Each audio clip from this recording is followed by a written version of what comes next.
a podcast about amazing people from an incredible state. Amazing Arizonans with Mike Broomhead. All right, this is Amazing Arizonans, and I'm trying to tell stories of people that I've met throughout my life that I think are incredible, and this is definitely one of them. Christine Jones joins us. How are you? Thanks for having me. I haven't seen you in so long, but there's so much ground to cover with you. I'm going to start with the places I know, and I want you to fill in the blanks because I think your story is incredible.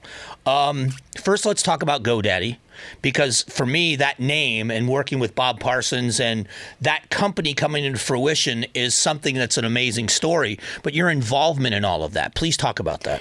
Yeah, so GoDaddy is an amazing Arizona success story.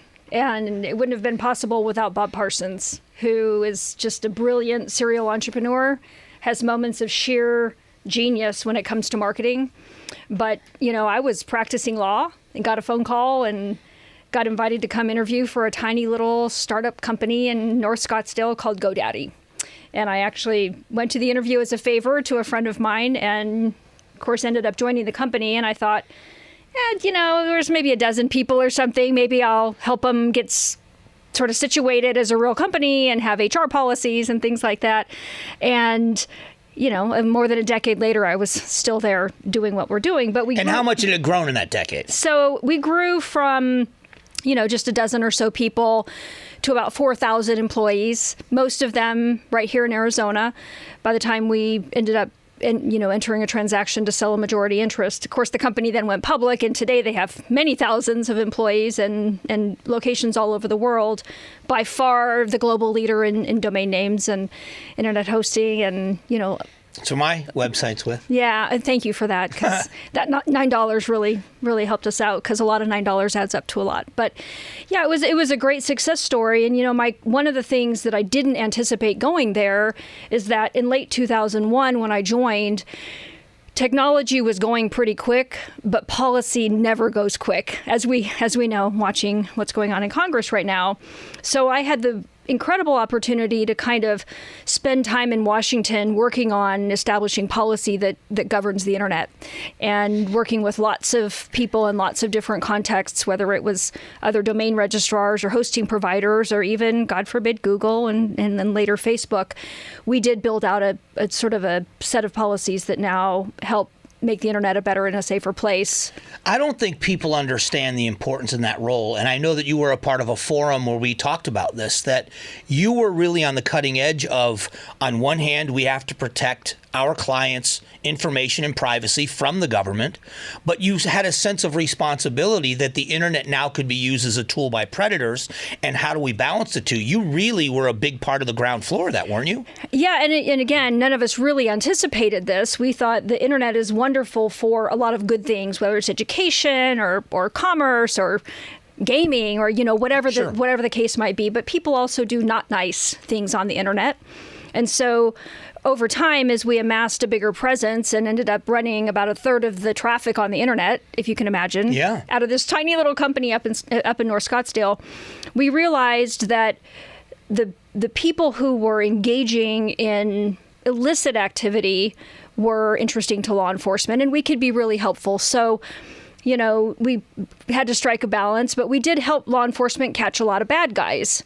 And, you know, I don't know if you want to go into the whole Snowden thing, but over time it became evident that, and I used to not be able to talk about this, but now that Snowden leaked the entire thing, we can at least acknowledge that the foreign courts existed, right? And so we started to participate in helping catch not just your run-of-the-mill bad guys who were running pill farms and, you know, not to say that this is normal, but child pornography and things like that. But it turned out that you could also help catch people who were spying and potentially avoid terrorist attacks and things like that. So when Snowden came out with this whole PRISM program, and every single major internet company had participated in it except for one, it really gave me the platform to say, look, we want to help catch bad guys, but we will not help you infringe on constitutional rights. And so, you know, just over time, I was able to say, look, if you come to me with any kind of proper document from a court of competent jurisdiction, whether it's a subpoena or a search order or a seizure warrant, anything like that, I'll help you. But I will not help you infringe the rights of law-abiding citizens. And now you know that we were getting these FISA orders. And by the way, I had to have a security clearance just to accept the order. Right. I hear because of what was in them. Because of what was in them. And I hear people talking about FISA like they're experts. They have no idea what they're talking about. You know, 2 FBI agents would come deliver these orders to me in a locked bag. I personally had to physically receive it. So no electronic transmission of it.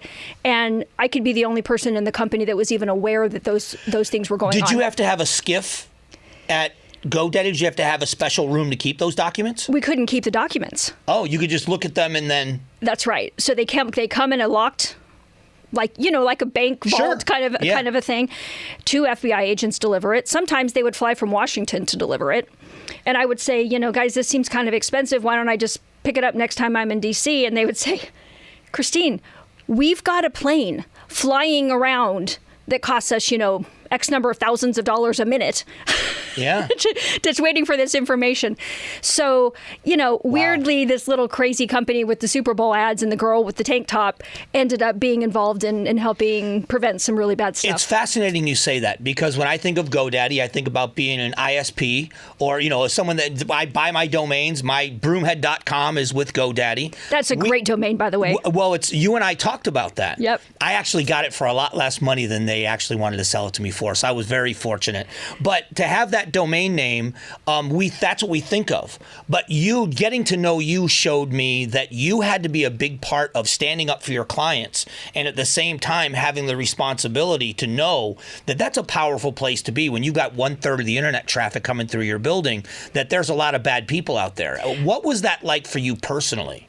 Well, it's this weird tension, right? Because on the one hand, you want to take a policy that says our default position is open exchange of ideas. Leave up the content and don't... I mean, now we hear a lot of people talking about the big tech companies monitoring speech or shutting down free speech. So your position always as a constitutional conservative is leave it up. Let people engage in the speech. But then on the other hand, you have to know that when that much traffic is going through your system and you have the ability to cut off bad stuff, now you have to have a balance, right? And you have to think about this really in a cerebral way, and you can't let politics get involved in it, and you can't let your own personal proclivities guide the day, because when you're sitting there talking to the president of the United States and he's saying, I have a terrorist leader that we need to get, you're going to let politics rule that decision? You can't. You just can't do that. So it turned out that this crazy little company with a funny name ended up having the ability to help in a lot of those situations. So let's talk about that growth, because as you said, you came here, I'm going to help this tiny little company get started. When Mr. Parsons finally decided to sell the majority in this company, and there were shareholders like yourself, but other people that had been invested in this company and its growth, the amount of money in those checks, I'm saying because of the growth, that had to be daunting to you to realize that in what was a short period of time had grown into this huge company. Yeah, it was really, in a way, very celebratory, and we thought that we had created something really great.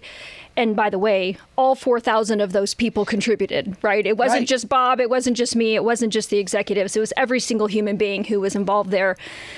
But the people who had started when there were 2 or 3 or 5 or 6 employees and had stuck with it and had worked overnight and had worked weekends and had hardened the system against the influx of 100 million people coming to your site at the same time during a Super Bowl ad, that we were able to help them become financially independent because of their sacrifice and because of their commitment and because of their contribution, was one of the single best days of my life. Getting those people in a room and saying, we're going to sell the company. It's going to be a $2.5 billion transaction, which, by the way, was the largest private transaction in the history of the internet, still to this day. Wow. Yeah. Because most companies take, just to put this in perspective for listeners, most companies that are startups take outside money We had no outside investors. We had no debt. So all of that was a private sale. Wow. So, you're sitting there in a room full of people that you've known for a long time, and it gives me a chill even now to talk about it.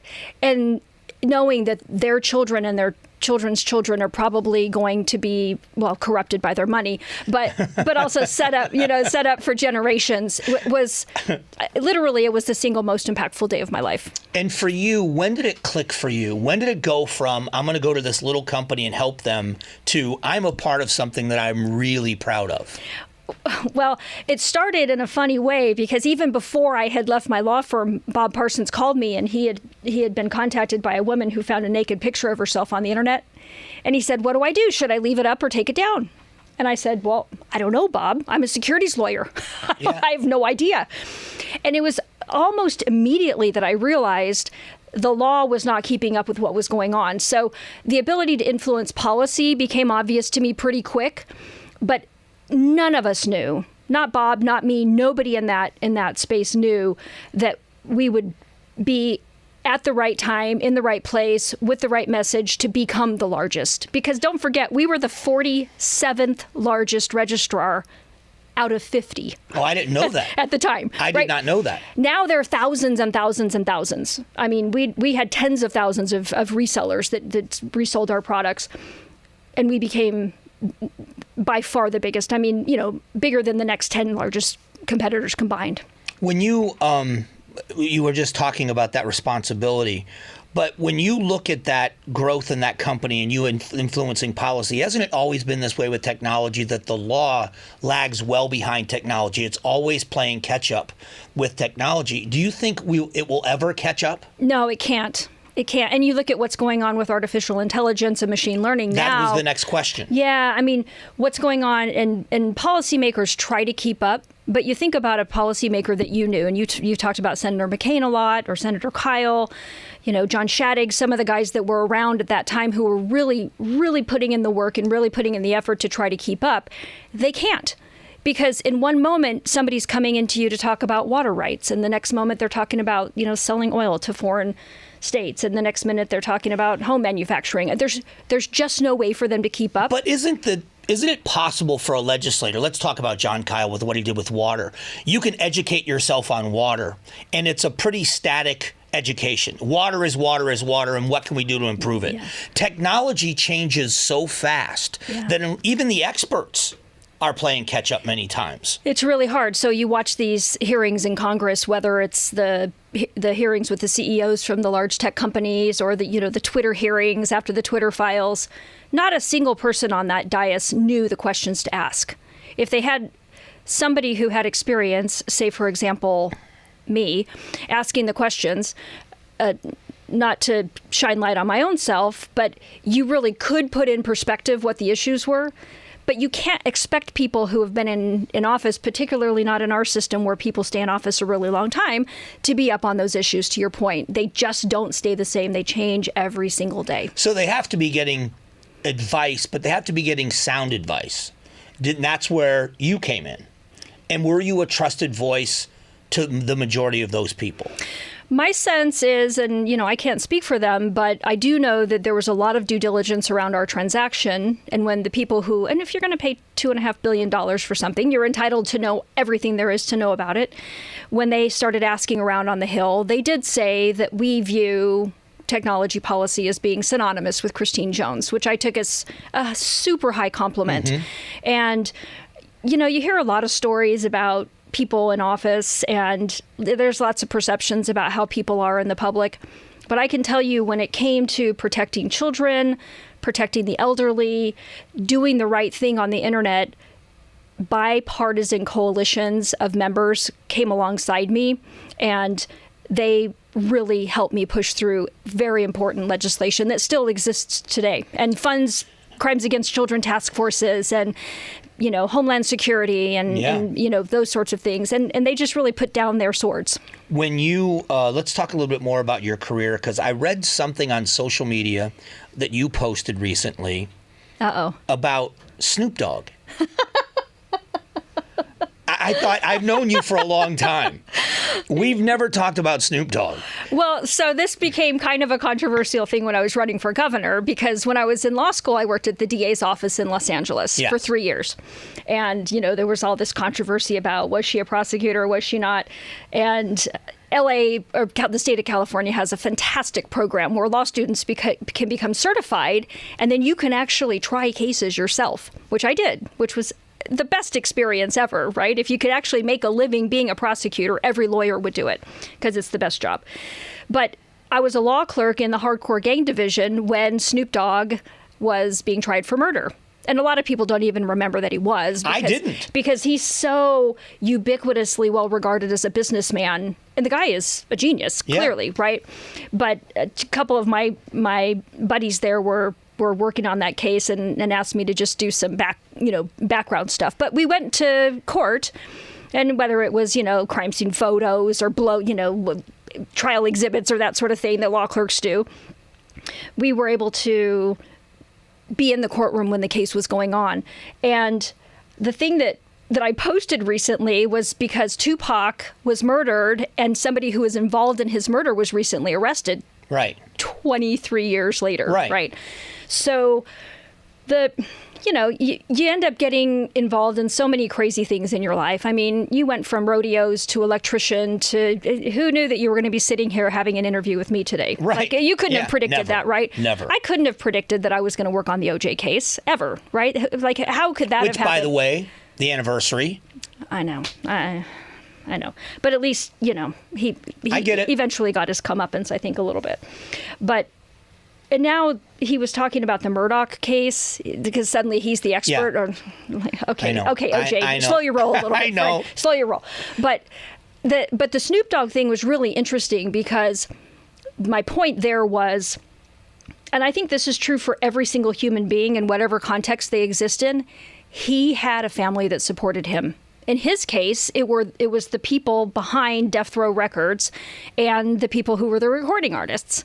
And some of these names now are just ubiquitous, right? So Dr. Dre, Tupac Shakur, Suge Knight, right? They literally came to the courtroom every day, single day to support Snoop. And what was funny is in your post, you reminded everybody that he used to be Snoop Doggy Dogg. Before he was just called Snoop, he actually had a name that was different than what he's known by now. That's how far back you go with him. I mean, I guess, who's Beyonce's husband? I don't know. Jay-Z, right? Okay. He's had he's had several different names too, right? I guess as they grow up, they have to have. But more, he's known now just as Snoop, right? He's just Snoop now, but he was Snoop Doggy Dogg back then, and he was 18 or 19 years old, skinny little kid with the little braids, and he was involved in a drive-by shooting in Long Beach. And we don't need to go into the whole story, but we did roll out to the scene to serve a search warrant on his duplex there in Long Beach, which was a complete disaster. I thought it was going to be like Pimp My Ride, okay? But it was a complete... He's had an upgrade since then. A little bit of an upgrade. He had already sold like 1 million records, I think, something like that by that time. And his music was just brilliant. Just brilliant. Still is. Still is. He's just a gifted musician. Well, I just wanted to bring that up because you have had so many interesting stories, which is why I wanted to tell some of them. So let's move away just for a moment from the law career to politics. Because you ran for governor and were just edged out in the primary. You ran for Congress, for the House.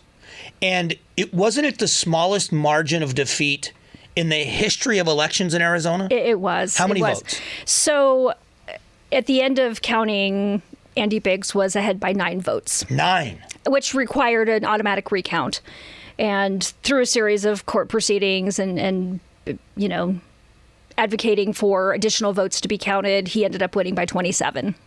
So what's interesting to me about this is I know it was a tough primary with Governor Ducey. It ended up being a tough primary, tough loss. And then same with the House race, even tougher with 27 votes in a House primary. But you stayed engaged. You continued to be supportive of the process and supportive of a lot of people, not just in presence, but financially. What motivated you? Was it your policy stuff that you had done with GoDaddy that motivated you into that world to stay in that world? I mean, originally, you show up, I was testifying in Congress a lot, and you show up on C-SPAN, and people say, hey, you seem to have a knack for this policy development thing when you think about running for office. Mm-hmm. And I always said, no, I think I'm actually more effective and more powerful not being in office. But Jan Brewer was going to have a term limit, and there was going to be an open seat in the governor's race. And I spent 6 months, probably full time, talking to people. Why is it me and not you? Like, hey, Mike, why don't you run for governor, right? People know you. You're very passionate about it. You have policy positions that you believe in. Why don't you run for governor? Because I have a closet full of skeletons. Okay, so this was one of the excuses I got, right? This was one of the excuses. My kids are too young. My parents are too old. Right. I have not enough money. I have too much money. Everybody had an excuse, including I have too many skeletons in my closet. At the end of the day, I felt like it was something that I was called to do. And I try not to over spiritualize things, but I did feel like that was a place that I was supposed to be.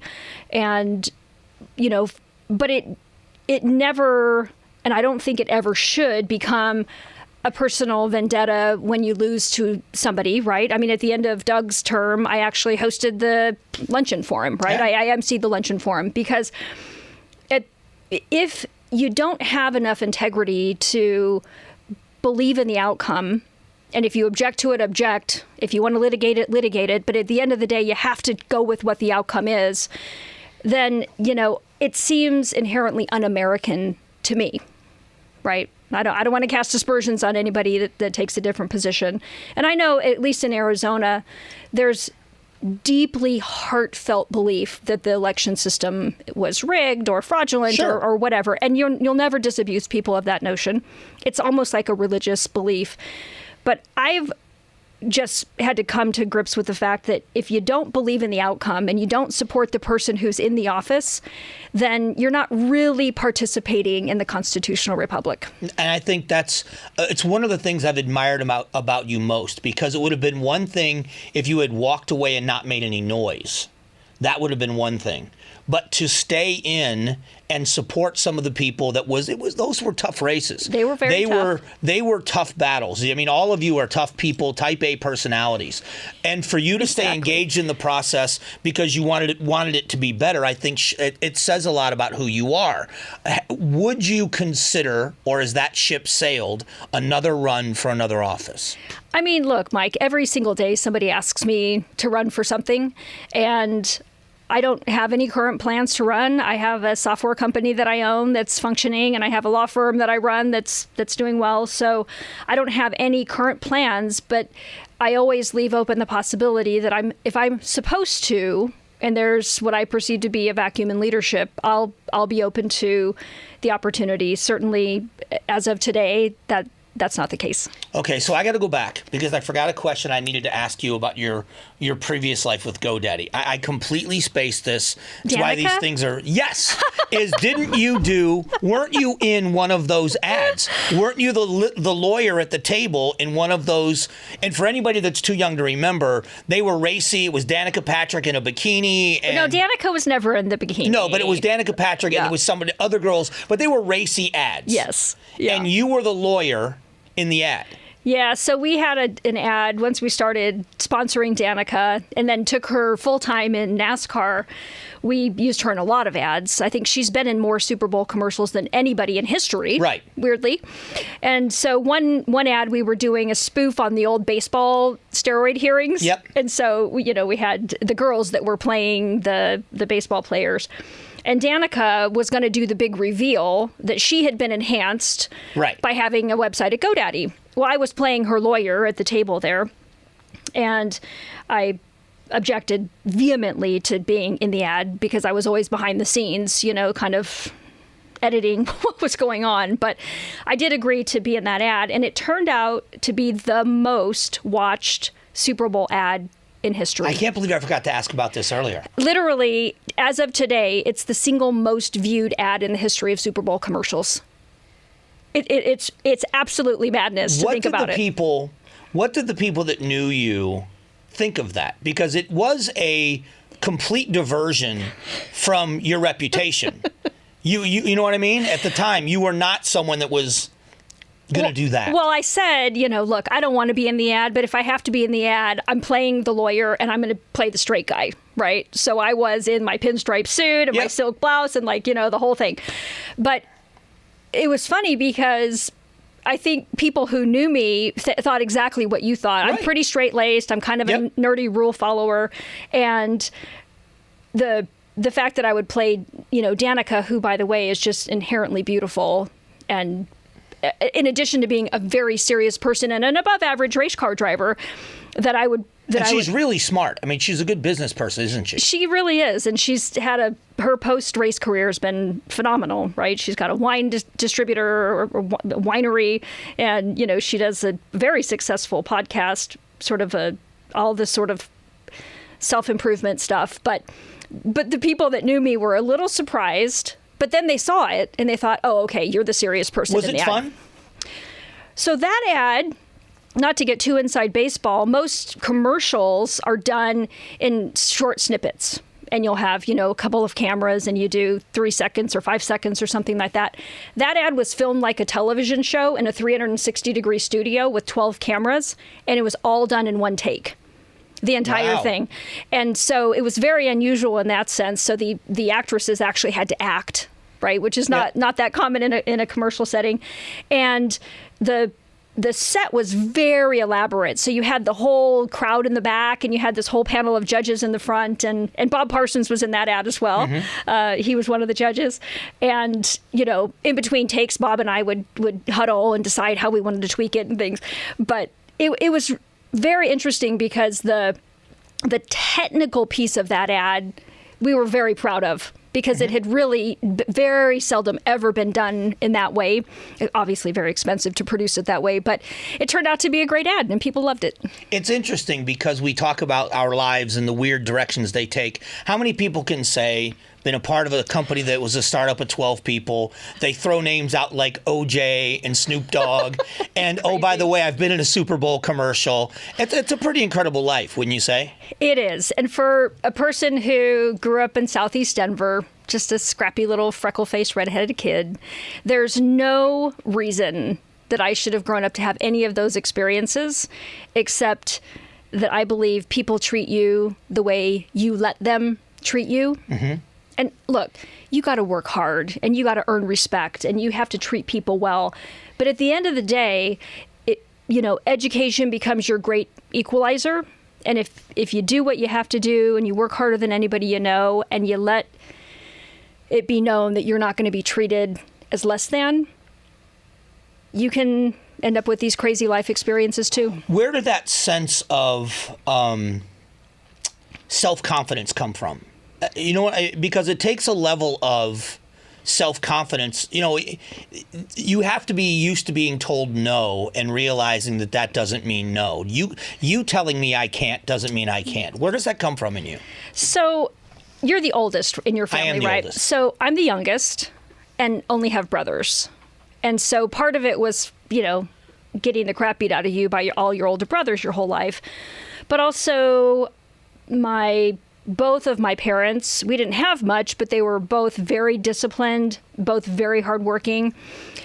But my one secret weapon is I had a really smart aunt, my mom's sister, my Aunt Ann. And she said, look, Christine, if you ever want to get out of Southeast Denver, she was a successful businesswoman, very smart.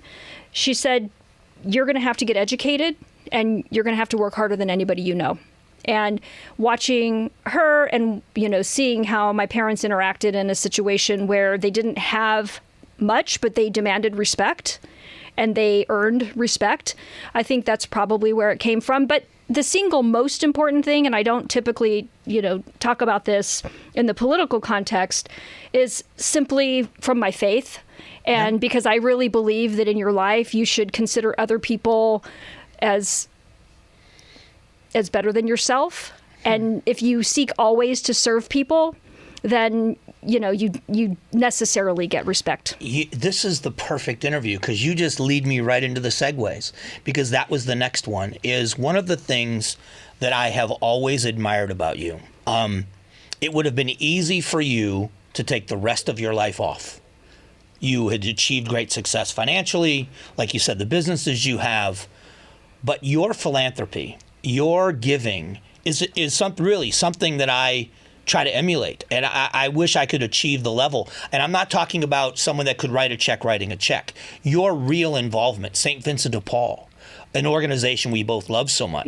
Yeah. What drives that for you?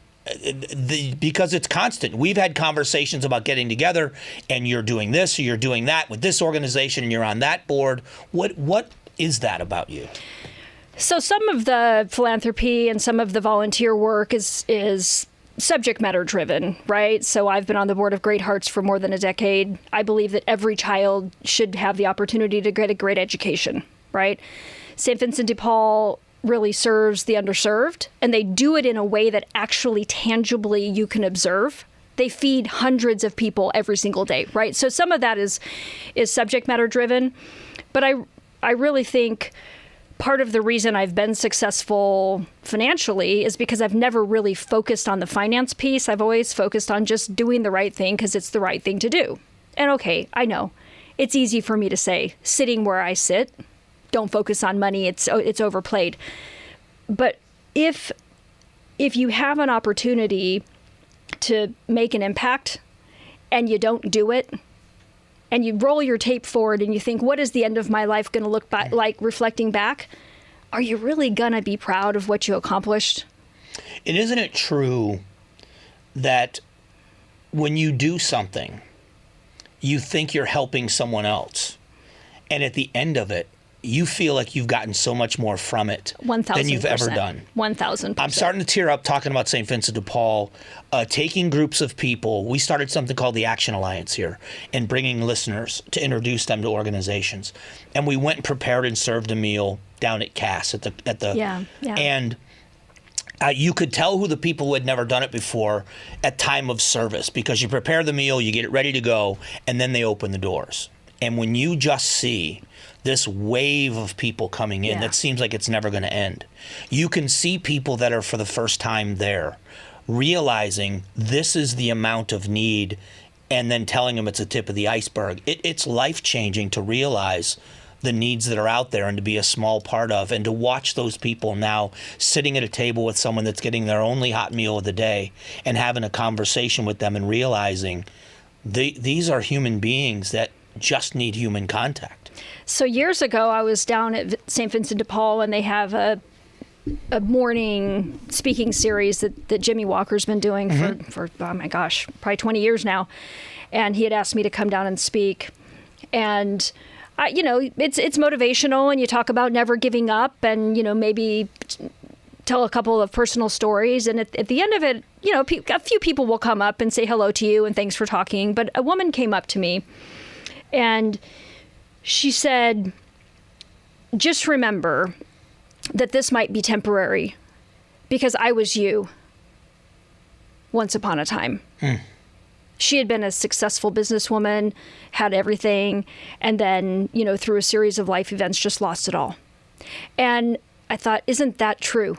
Couldn't you be the guy sitting at the table? Mm-hmm. Yeah. You have a former colleague, and I won't say his name, but you'll know who I'm talking about, that had it all and lost it all until he had literally 1 cent in his bank account. Yep. And was getting meals from worked the food bank, right? Told a story of and was very forthright about this, and said that he remembered driving to his job at the Amazon fulfillment center, listening to morning radio and saying to himself, I used to be that guy on the radio. I was that guy, yeah. And ended up so happy for him being successful again. But it's humbling. It is. And I think you can't overemphasize the point that you made, and I don't want to gloss over it, that no matter how much you do it, you always get more blessed than the blessing that you give. So what now? What are some of the things you're involved in? Because we haven't caught up in a while, but tell us some of the things you're doing now. So you may know, and I think we've spoken about this, I got a call several years ago that the Prostate Cancer Foundation was looking for new leadership, and I went over and spent a day with Mike Milken, who founded the organization when he got out of prison and was diagnosed with prostate cancer. And so I did that for 4 years. And then my former colleague, or my former partner, was dying and needed help with his law firm. So I went and helped him out for a couple years and stayed about 6 months after he died to help, kind of get the firm stabilized. But again, just opportunities to, you could just sit down and not do anything. But if you have an opportunity to do something that's really impactful, and at the Prostate Cancer Foundation, the research we were funding was impacting 73 forms of human cancer, wouldn't you do it? Yeah. I mean, And it's a chance to learn something new and a chance to have a different impact. And a lot of the people that you've had sitting in this chair actually are prostate cancer survivors. It is the breast cancer for men. And a lot of people aren't aware of it. So here's what I've tried to do. I've just tried to make myself available to use my weird conglomeration of experiences and education and expertise to make an impact wherever I go, right? When my girls were young, my youngest loved Cindy McCain and had never met her, but just admired her. And we had a chance to meet her when she was younger at one of the events I was at, and she never forgot it. Do you realize what an inspiration you are to young women, that young women have looked up to you and said, for someone, if you can do it, I can do it? You've kind of blazed that trail. Do you feel that way? I just feel like a regular guy. Here's the thing. You do know that you have influenced a lot of people. Well, I affirmatively try to mentor young women. Good. Right? I think that is one of the single most important things that successful, high-capacity people can do. And, maybe I can be a little bossy sometimes and think that young people are a little misguided sometimes. But yeah, I do think that there's some ability to have influence. But I don't think of myself like Cindy McCain, right? I don't have that kind of a platform. I'm never going to go be Joe Biden's ambassador to anything. I'll never be any Democrat's ambassador to anything for that matter. But look, anybody can have influence wherever they are, right? Sure. I'm rarely the smartest guy in the room. Once in a while I get to be. I think you're selling yourself a little short. I don't claim that mantle, but what I am always is the single hardest working person I know. Always. I do know that when it comes to the entrepreneurship part of you, one of the things that you do is talk to young entrepreneurs about the mistakes they're going to make. Yeah. And the mistakes you've made. And, I was one of those I used to say to my mother, I'll make my own mistakes. I'll pay for my own mistakes. And I ran my head into that wall 100 times before I realized it hurt. But having someone, there's a mentor I have, his name is Bruce, in business, that when I went through a horrible time in business, assured me that this is going to be a blip on the screen and gave me some semblance of perspective. You do that a lot with young people that are smart and have great ideas. How important is that to you? Well, I think the opportunity to speak into those lives, particularly for the brilliant geniuses who are great inventors and don't have so much experience on the business side, is really important. And I have a venture capital firm. We get pitched ideas from people. And, you pass on most of them because it's just not in your wheelhouse or whatever. But you always take the opportunity to say, here's some things that you could think about. That's just the fun stuff, right? That's just, let me tell you about the mistakes we made when we were going from 12 people to 4,000. Don't repeat the same mistakes we made. Right. That to me is just fun, and I love the opportunity to do that. And so many entrepreneurs, well, now everybody thinks they're an entrepreneur, I guess. Sure. Right? Everybody's got a personal brand. Everybody's got a personal brand, so I guess everybody's an entrepreneur. But people often make the same mistakes, right? They build up their payroll too fast, right? How many times have you talked about signing the front of the check, right? And the real serious traumatic experience of wondering how you're going to pay your payroll. I literally wish I had known you back then with the mistakes. When I look back now, seriously, because I was a good electrician. but I didn't realize how bad I was at business. Yeah. And had I had someone that could have said, probably not a good idea to mortgage your house to grow your business. You didn't do that. Oh, yes, I did. Oh, yes, I did. Mike. Yeah. Oh, no. Yeah. Oh, I took terrible. a $50,000 line of credit out of my house to grow my business. I think I might have forgotten about it. I think I've just kind of put that piece out of my head. But yeah, so look, one phone call from somebody to somebody like you who's lived through it is worth 2 years of personal experience. Right. You could spend 30 minutes on the phone with somebody. So look, if I can help you avoid that drama, I do it often for people. I want to talk about, last thing is about patriotism. Because I know your husband and the work he does, ROTC, working with young people. I've gone to events, little events all over the place, and I'll run into you at events and I'm like, what do you, and it's ROTC is here. Yeah, and our kids are there. The kids are there. Can you talk about that and your admiration for your husband and his work and how that works together with the two of you? Yeah, so when he retired from the military, my husband started an ROTC detachment at a high school in Chandler, and he's in his 22nd year doing that. And it gives us such an incredible visibility into what's going on in the classroom every single day, which feeds into my passion for education and helps satisfy that itch. But the opportunity to help make better citizens, not to try to recruit them to the military, not to try to, force them down some kind of a career path, but just the chance to take 14-year-olds and spend 4 years with them so that by the time they graduate, they have a set of discipline and they understand how their life is going to work. You can't beat it. And part of it for us is we just have felt called to service to the country, and we've spent our entire adult lives doing it. I don't know why some of us are more patriotic than others. I mean, maybe it's in our DNA.